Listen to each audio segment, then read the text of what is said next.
I played Bellular Gaming's debut survival narrative adventure game The Pale Beyond over 2 unusually snowy spring days, and from the moment the subtle yet haunting title screen music began to play, I got an overwhelming sense that this game had something special in store for me.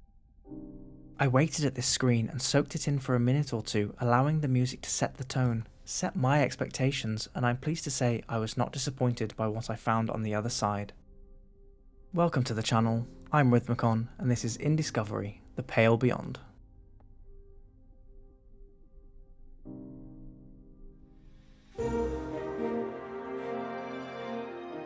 I'll be avoiding going into too much depth on any one element of this game, and footage shown is taken only from the prologue.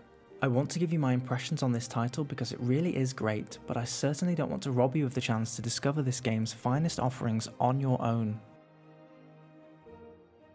In this game you play as Robin Shaw, newly appointed First Mate of the Temperance, a ship commissioned to undertake a mysterious expedition at the behest of an unknown benefactor. But before I start to wax about The Pale Beyond's greatest strength, its writing, let's talk briefly about what you'll actually be doing in this game. Your week will be broken up into several periods, during which you'll spend time navigating around these beautiful hand-drawn environments, chatting with your crew, taking requests, delegating manpower to an assortment of tasks, managing resources, and making key decisions that will impact the direction of your expedition. Few actions in The Pale Beyond are without consequence. There are no overly complex systems here, and no one element of gameplay overstays its welcome. The Pale Beyond takes the plot and character-driven, morality-based decision-making present in other narrative adventure games like Obsidian's Pentiment and seamlessly blends in a practical dimension, amounting to an experience that feels engaging and fresh. Comparable to something like Papers, Please, meeting failure conditions will see your expedition end prematurely. However, you are given the opportunity to rewind to any previous week and re-evaluate the decisions you made. You can do the same thing upon completion of your expedition to try out different paths. Though I'm more of a one and done kind of guy when it comes to games like this, I prefer to have my singular adventure and remember that as my experience.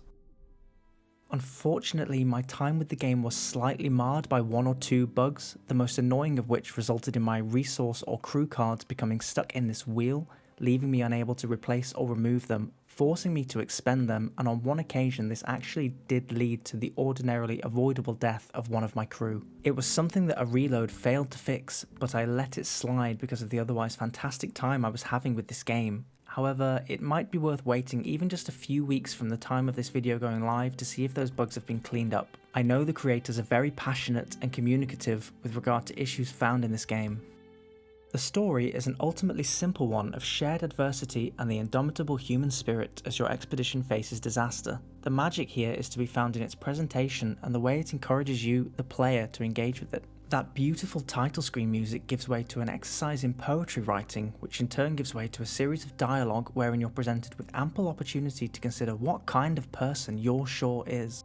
The game is peppered with moments of humour, joy, and triumph. However, the overall tone is a deeply oppressive one as you battle against worsening conditions and seemingly insurmountable odds. You are not supposed to thrive out here. Your crew's faith in you will be tested, and some of them will die. It might feel like you're doing bad, but this is exactly how it's supposed to be. The plotting and pace is generally of a high quality, and there are few missteps as you move through this tale, so seeing off the hardship that The Pale Beyond throws at you will see you rewarded with an incredibly memorable journey. Even more likely to stick with you long after the credits roll are the game's cast, each one hand-drawn and matched with well thought out and lively dialogue. Some characters are simply more important to the game's narrative than others, however each and every one is well written and well realised. You will form a deep understanding of who these people are, you will learn what makes them tick, you will learn their sense of humour, what to say when you want to bring them on side, and what to do when you want to piss them off. Most of all, you will get attached to these characters, warts and all, because of how tactfully the writing bonds you all together in the face of great adversity, and that only makes it hurt all the more when they begin to succumb to the environment or to your failure to protect them. It goes without saying, I'm sure, but I absolutely loved this game.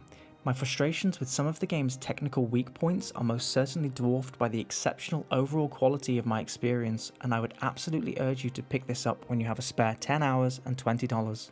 It's evident in every nook and cranny that the studio poured their hearts and souls into this project, and I'm confident that any fan of narrative adventure games will have a fantastic time with this superb indie title.